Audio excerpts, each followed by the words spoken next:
Again, that's InfoWarsNews.com. This next piece was the guys were in Denver to cover that martial law takeover drill.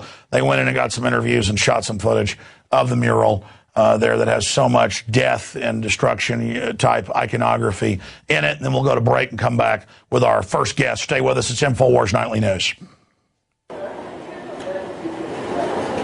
Is this the first time you've ever seen the mural? No, I'm actually, I live here, so I come through and check it out every now and then. I'm taking pictures. I read about it online, looked it up. What do you think it means? I can only tell you what I read. Basically, it seems like there's a soldier cutting through the dove piece, and his sword is an Arabian sword. I'm not sure about the women and the angel type things. And the towers here, very familiar to a lot of people. Kind of look like 911 towers. So I can see that. I don't know, strange thing to have in this airport. What are your thoughts when you see something like this? I think it's very well done. It's impactful. Color scheme's great. Theme seems a little austere for an airport, but... You don't think there's a nefarious hidden agenda, hidden meaning behind it or anything like that? Yeah, I don't know. I've heard that theory a lot. Maybe the underground prisons under Denver or DIA, all that stuff. Could be. I'm a little skeptical. So this is the first time you've ever seen this mural? Yeah, the first time I've ever seen it. Let's take a look. I mean, what are your thoughts when you look at something like that? Do you think it's kind of an odd mural to be put in an airport? Or? Not necessarily. I think it explains a lot. Okay, such as? Such as just, I mean, America and everything else. There's a lot going on in the world right now, and it pretty much shows what's going on. There's a night, he's taking care of things. There's people that are suffering, and he looks like he's taking over and taking care of it. So he's like a protector, you think? I think he's a protector, I mean, you're wearing a gas mask, and you have a sword in your hand. What else are you doing? Is this the first time you've ever seen the mural? Yes, it is. I've seen it on the internet before. So, all right, so you've seen it on the internet, and I saw you turn the corner, you're like, oh my God, here it is. So, all right, so what are your thoughts on it? I've heard some theories where there's like an underground facility in this airport. It's just like really dark and kind of scary looking. It is a little creepy looking. Yeah. Machine gun wielding. And the crying innocence in the background. Yeah, it's kind of creepy. Like fleeing? That's real creepy. Oh, it's just, I mean, this is kind of sad, obviously. A kid who died in Auschwitz, 14 years old. Yeah. That, basically their childhood was taken away from them through everything they went through, it looks like.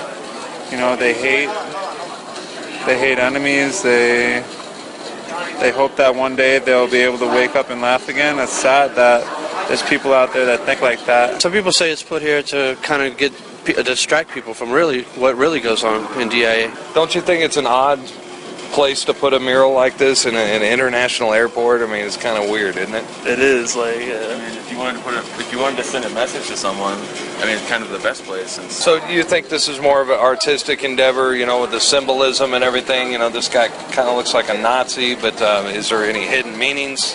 A dark hidden meaning, or is this more kind of an artistic piece, I'm not someone who looks at things in a dark hidden type of way, so to me, I don't look at it like that. The most disturbing piece of this whole thing is just that. That's what gets me the most. What about the rumors that there's a whole underground type of bunker here? Have you heard those as well? Those? Do you think there's any truth to that?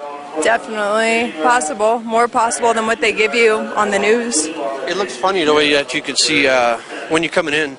You can see that there's construction's been over for years here, but there's construction everywhere, all over, going on the grounds of the airport. Continuous construction at all constantly, and you can see them actually working up, because once it's a hill, and they'll have a road that goes around it, and you come back a year later, and there's two roads because the hill's kind of moved up, as if the hills are expanding upwards. Do you think it's an odd place to have a mural like this in an international airport? Absolutely.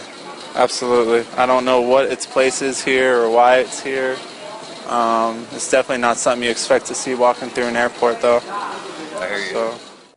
It's going to be a 10-hour show. I had to come back and say something about that as we go to break. I've been out to the Denver International Airport. I've talked to the experts. I've looked at it. They are building giant underground bases. And close to there, you've got some of the main bases in Colorado that are being set up by the Pentagon for Northcom. It is the real government of the United States. They've got a shadow Congress, a place for them to meet. They're in Colorado Springs, under the mountains. They admittedly have underground bases there.